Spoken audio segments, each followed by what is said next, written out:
आज हम पढ़ने वाले हैं वर्णमाला। पहली क्लास हमारी हो चुकी है, आज हमारी दूसरी क्लास है। इसमें हमारा पहला प्रश्न हो जाता है, टा वर्ग में कौन सा व्यंजन नहीं आता है। तो टा वर्ग में कौन सा व्यंजन नहीं आता है। तो टा वर्ग में ना जो है ये व्यंजन नहीं आता है। चा का उच्चारण स्थान होगा, तो चा का उच्चारण स्थान कौन सा हो जाता है। तो ये हमारा तालु हो जाता है। निम्नलिखित विकल्पों में से ह्रस्व स्वरों की पहचान कीजिए। तो ह्रस्व स्वरों की पहचान कीजिए, तो ह्रस्व स्वर हो जाते हैं आ और ई जो है ये हमारे ह्रस्व स्वर हो जाते हैं। वर्णमाला किसे कहते हैं। तो वर्णमाला किसे कहते हैं, वर्णों के व्यवस्थित समूह को वर्णमाला कहते हैं। तो वर्णों के व्यवस्थित समूह को वर्णमाला कहते हैं। जब दो व्यंजन एक साथ मिलते हैं तो उन्हें क्या कहते हैं। जब दो व्यंजन एक साथ मिलते हैं तो उन्हें संयुक्त व्यंजन कहते हैं। तो उन्हें हम संयुक्त व्यंजन कहते हैं। कौन सा वर्ण दंत नहीं है। तो कौन सा वर्ण जो है ये दंत नहीं है। तो टा जो है ये हमारा दंत वर्ण नहीं है। री वर्ण का उच्चारण स्थान है। तो री का उच्चारण स्थान कौन सा होता है। तो री का उच्चारण स्थान जो होता है वो हमारा मूर्धा हो जाता है। ता वर्ग की ध्वनियों का उच्चारण स्थान है। तो ता वर्ग की ध्वनियों का उच्चारण हो जाता है हमारा दंत हो जाता है, दंत हो जाता है। कौन सा वर्ण महाप्राण का उदाहरण है। तो महाप्राण का उदाहरण कौन सा हो जाता है। तो ये महाप्राण का उदाहरण जो होता है वो हमारा होता है भा जो है, भा भट्टी जो है, भा जो है ये हमारा महाप्राण का उदाहरण हो जाता है। हिंदी वर्णमाला में स्वरों की संख्या कितनी होती। तो हिंदी वर्णमाला में स्वरों की संख्या हमारी 11 होती है। हिंदी वर्णमाला में स्वरों की संख्या 11 होती है। घा का उच्चारण स्थान कौन सा होता है। तो घा का उच्चारण स्थान जो होता है वो हमारा कंठ हो जाता है। हिंदी की ठा ध्वनि है। तो हिंदी की ठा ध्वनि जो होती है वो हमारी मूर्धन्य हो जाती है। ई, दीर्घ ई, उ, दीर्घ उ किस प्रकार के स्वर हैं। तो ये समृद्ध स्वर हो जाते हैं, समृद्ध स्वर हो जाते हैं। निम्नलिखित में से कौन सा स्वर नहीं है। तो कौन सा स्वर नहीं है। इया जो है ये हमारा स्वर नहीं है, ये हमारा एक व्यंजन हो जाता है। ये एक हमारा व्यंजन हो जाता है। इया जो होता है ये हमारा एक व्यंजन हो जाता है। री ध्वनि किस स्वर के अंतर्गत आती है। तो री ध्वनि किस स्वर के अंतर्गत आती है। तो ये हमारी ह्रस्व स्वर के अंतर्गत आती है। निम्नलिखित में से कौन सा घोष वर्ण है। तो घोष वर्ण कौन सा होता है। मा जो है ये हमारा घोष वर्ण हो जाता है। स्वर अय अय का उच्चारण स्थान कौन सा होता है। तो अय और अय का उच्चारण स्थान जो होता है ये कंठ तालव्य हो जाता है, कंठ तालव्य हो जाता है। खा, जा और फा ध्वनियाँ किस भाषा की हैं। तो ये अरबी फारसी की ध्वनियाँ हो जाती हैं। बोलते समय मुख के कितने उच्चारण स्थानों का प्रयोग किया जाता है। बोलते समय मुख के कितने उच्चारण स्थानों का प्रयोग किया जाता है। तो 5 उच्चारण स्थानों का प्रयोग किया जाता है। हिंदी वर्णमाला में स्वरों की कुल संख्या कितनी होती है। तो हिंदी वर्णमाला में स्वरों की संख्या जो होती है वो हमारी कुल 13 हो जाती है। जब स्वरों के उच्चारण में ध्वनि मुख के साथ साथ नासिक के द्वारा से भी निकलती हैं, उस अनुनासिकता को प्रकट करने के लिए निम्नलिखित में से किसका प्रयोग किया जाता है। तो चंद्र बिंदु का प्रयोग किया जाता है। डा का उच्चारण स्थान कौन सा होता है। तो डा का उच्चारण स्थान जो होता है वो हमारा हो जाता है मूर्धन्य हो जाता है, मूर्धन्य। हिंदी शब्दकोश में छा का क्रम किस वर्ण के बाद आता है, तो ये का वर्ण के बाद में आता है। पा वर्ग का उच्चारण स्थान क्या है? तो पा वर्ग का उच्चारण स्थान जो होता है ये हमारा ओष्ठी हो जाता है, ओष्ठी हो जाता है, ओष्ठी। अपभ्रंश में कितने स्वर मौजूद हैं? तो अपभ्रंश में हमारे 8 स्वर मौजूद हो जाते हैं, 8 स्वर हमारे मौजूद हो जाते हैं। इनमें से री क्या है? तो इनमें से री जो होता है ये हमारा एक स्वर हो जाता है। किसका उच्चारण स्थान दंत है? तो किसका उच्चारण स्थान दंत हो जाता है? तो ना जो है ये हमारा दंत हो जाता है। अनुनासिक स्वरों का उच्चारण स्थान स्थल कौन सा हो जाता है? तो अनुनासिक स्वरों का उच्चारण स्थल कौन सा हो जाता है? तो ये हो जाता है नाक और मुंह हो जाता है। तो निम्नलिखित में से कौन सा ऊष्म व्यंजन नहीं है? तो ऊष्म व्यंजन जो हा जो है ये हमारा ऊष्म व्यंजन नहीं है। निम्नलिखित में से किस व्यंजन का उच्चारण ताल से होता है? तो ताल से कौन सा होता है? जा जो है ये हमारा ताल से हो जाता है। कौन सा वर्ण पंचमा अक्षर है? तो पंचमा अक्षर कौन सा हो जाता है? माँ जो है ये हमारा पंचमा अक्षर हो जाता है। हिंदी में मूलतः वर्णों की संख्या कितनी है? तो हिंदी में मूलतः वर्णों की संख्या 52 होती है, 52 होती है। अगर केंद्रीय हिंदी निदेशालय के अनुसार हिंदी वर्णमाला में कुल वर्णों की संख्या 53। एक विशिष्ट व्यंजन इसमें भी जोड़ा गया है। अगर कुल पूछे तो 53, अगर संख्या पूछे तो हमारी 52 लगाएंगे। इनमें से अमानक वर्णों का विकल्प कौन सा होता है? तो अमानक वर्णों का विकल्प जो होता है तो हमारा ऑप्शन नंबर बी जो है ये हमारा अमानक वर्णों का विकल्प हो जाता है। इनमें से किसका उच्चारण स्थान कंठ है? तो कंठ उच्चारण स्थान कौन सा होता है? तो ये कंठ जो होता है ये हमारा गा हो जाता है, ये हमारा कंठ होता है। प्रयत्न के आधार पर ला किस प्रकार की ध्वनि है? तो किस प्रकार की ध्वनि रहती है? तो ये हमारी पार्श्विक हो जाती है। ला जो है ये हमारी पार्श्विक हो जाती है। स्पर्श वर्णों की संख्या कितनी होती है? तो स्पर्श वर्णों की संख्या जो होती है वो हमारी होती है 25 हो जाती है। तालव्य, महाप्राण, घोष, व्यंजन वर्ण का उच्चारण स्थान कौन सा हो जाता है? तो झा जो है ये हमारा हो जाता है तालव्य, महाप्राण, घोष, व्यंजन वर्ण का उदाहरण झा झंडा हो जाता है। किस स्वर के उच्चारण में दो मात्राएं लगती हैं उसे क्या कहते हैं? जिस स्वर के उच्चारण में दो मात्राएं लगती हैं उसे क्या कहते हैं? उसे गुर या दीर्घ स्वर कहते हैं। ज्ञानी वर्ण किन वर्णों के सहयोग से बना है? तो जा प्लस इया से बना है, जा प्लस इया से बना है। हिंदी वर्णमाला में मूल व्यंजन वर्णों की संख्या कितनी है? तो हिंदी वर्णमाला में मूल व्यंजन वर्णों की संख्या हमारी 33 हो जाती है। कंठ अल्पप्राण व्यंजन वर्ण का कौन सा उदाहरण है? तो कौन सा उदाहरण हो जाता है? तो ये हो जाता है अंगा हो जाता है, अंगा। निम्नलिखित में से कौन सा व्यंजन अघोष है? तो अघोष व्यंजन कौन सा हो जाता है? अघोष व्यंजन जो होता है वो हो जाता है हमारा खा हो जाता है, ये हमारा अघोष व्यंजन हो जाता है।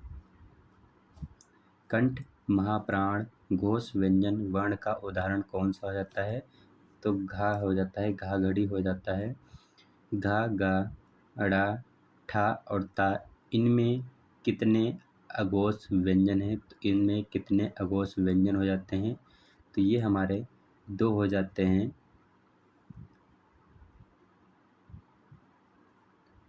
तो एक तो होता है हमारा ता और एक हो जाता है घा।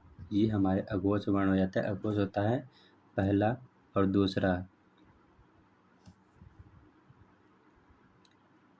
तालव्य महाप्राण घोष वर्ण का उदाहरण कौन सा होता है? तालव्य।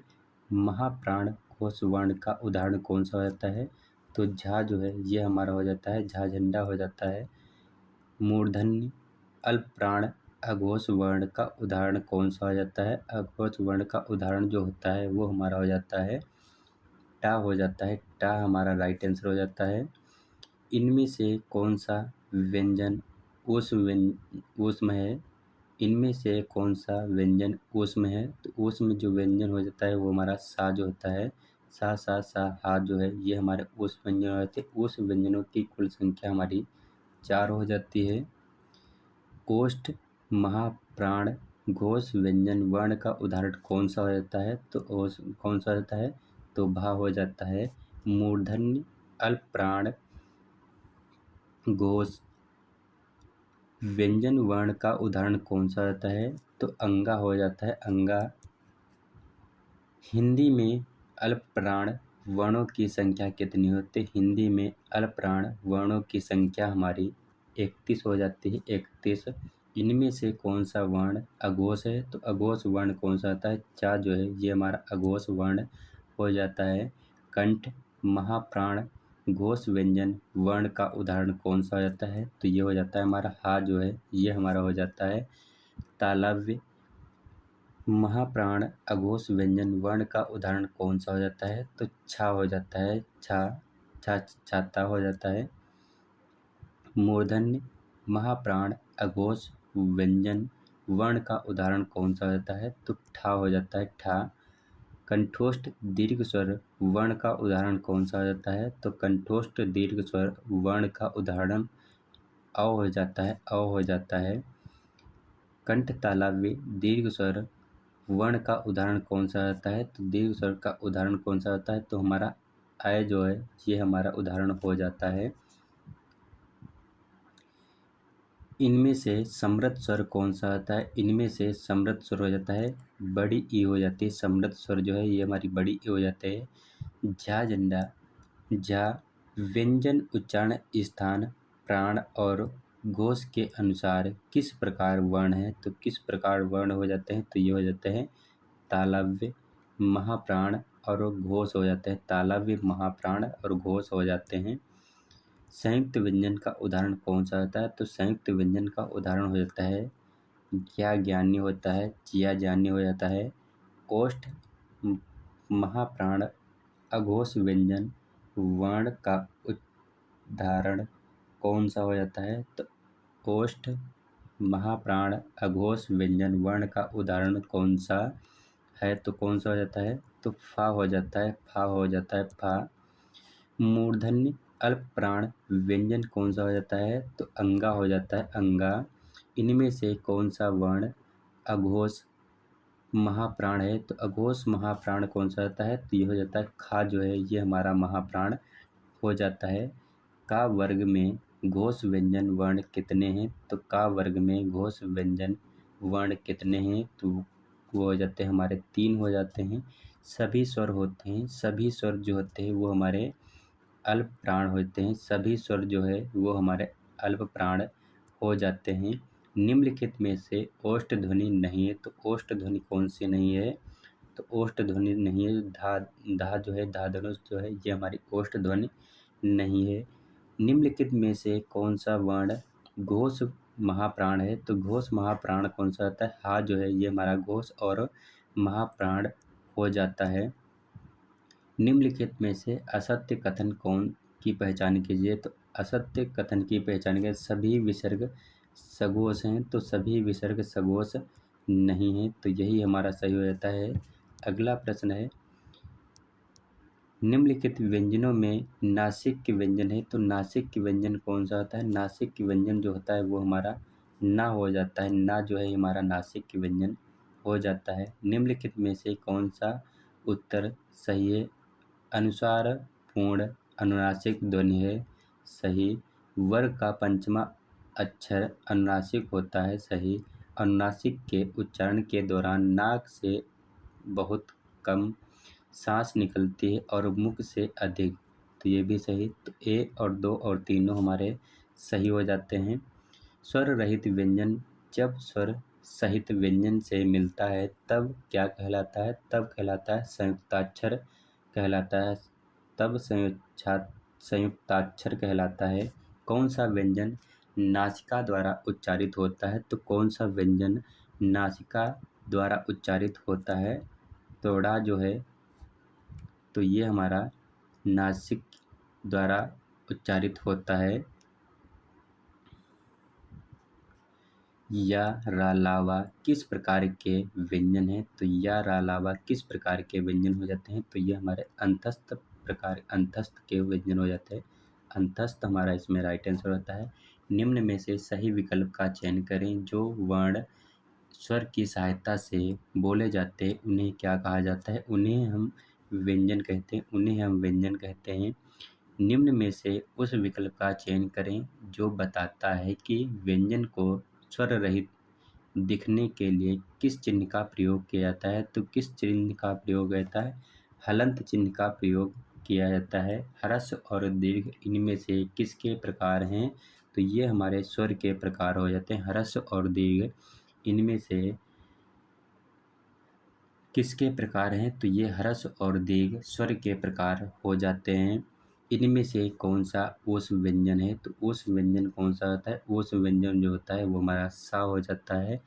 निम्न में से दंत ध्वनि है तो दंत ध्वनि कौन सा होती है? ना जो है ये हमारी दंत ध्वनि हो जाती है। निम्न में कौन सा वर्ण अघोष है? तो अघोष वर्ण कौन सा होता है? का जो है ये हमारा अघोष वर्ण हो जाता है। अयोगवाह कहा जाता है। तो अयोगवाह कहा जाता है विसर्ग और अनुस्वार और विसर्ग को अयोगवाह कहा जाता है। अनुस्वार और विसर्ग को अयोगवाह कहा जाता है। प्लुप्त स्वर कौन सा है? तो प्लुप्त स्वर कौन सा हो जाता है? प्लुप्त स्वर जो होता है वो हमारा ओम हो जाता है। उच्चारण स्थान की दृष्टि से कौन सा विकल्प शुद्ध है? तो कौन सा विकल्प शुद्ध हो जाता है? तो ये होता है सा जो है ये हमारा दंत हो जाता है। सा जो है हमारा दंत हो जाता है।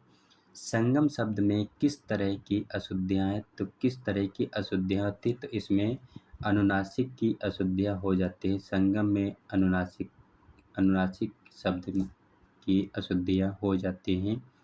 हिंदी स्वरों का वर्गीकरण जब जीभ के भाग के आधार पर किया जाता है तो कौन सा भेद इसके अंतर्गत नहीं आता है? तो ये इसके अंतर्गत विव्रत स्वर नहीं आता है। निम्नलिखित में से कौन सा संयुक्त स्वर नहीं है? तो संयुक्त स्वर कौन सा नहीं है? दीर्घ ऊ जो है ये हमारा संयुक्त स्वर नहीं है। निम्नलिखित में से कौन सा दीर्घ स्वर है? तो दीर्घ स्वर कौन सा होता है? तो बड़ा आ जो है ये हमारा दीर्घ स्वर हो जाता है। इनमें से दंत ध्वनियाँ हैं। दंत ध्वनियाँ कौन से होते हैं? ता, था, दा, धा और एक हो जाती है हमारी ना। तो ये हमारी दंत ध्वनियाँ हो जाती हैं। लिखित भाषा में मूल ध्वनियों के लिए जो चिन्ह मान लिए गए हैं तथा जिस रूप में ये लिखे जाते हैं उसे कहते हैं लिपि कहते हैं। निम्नलिखित में से कौन सा अंतस्थ व्यंजन हो जाता है? अंतस्थ व्यंजन हो जाते हैं या अलावा अंतस्थ व्यंजन हो जाते हैं। ऑप्शन नंबर ए हमारा सही होता है। रा का विवरण होता है। रा हो जाता है वत्स्य, लुंठित, सघोष, अल्प प्राण व्यंजन हो जाता है। तो रा का विवरण हो जाता है वत्स्य, लुंठित, सघोष, अल्प प्राण व्यंजन। तो ये रा का विवरण हो जाता है।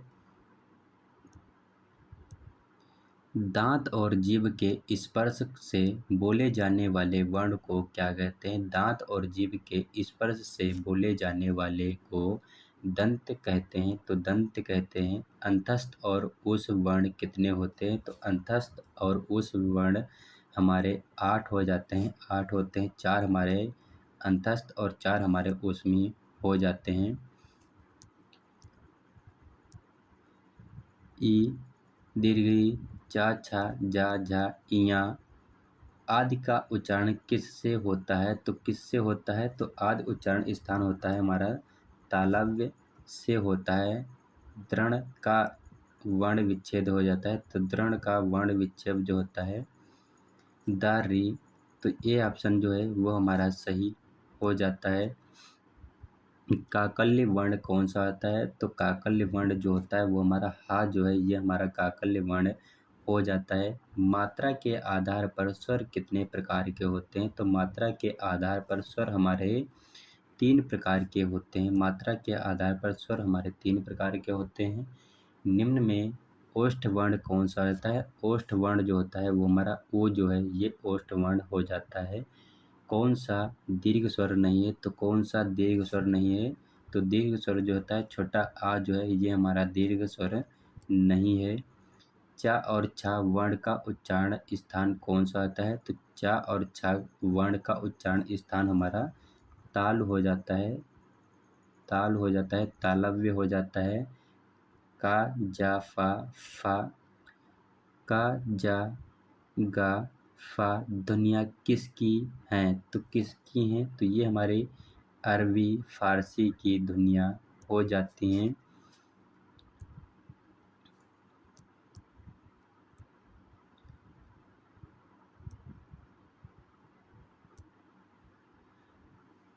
आधुनिक व्याकरण की दृष्टि से बा वर्ण का विशिष्ट है। तो विशिष्ट कौन सा आता है? तो ये हमारा होता है आधुनिक व्याकरण की दृष्टि से बा वर्ण का विशिष्ट है। तो ये हो जाता है ओष्ठ, स्पर्श, अल्प प्राण, घोष और निरुनासिक हो जाता है। तो यही हमारा बी ऑप्शन हमारा सही हो जाता है।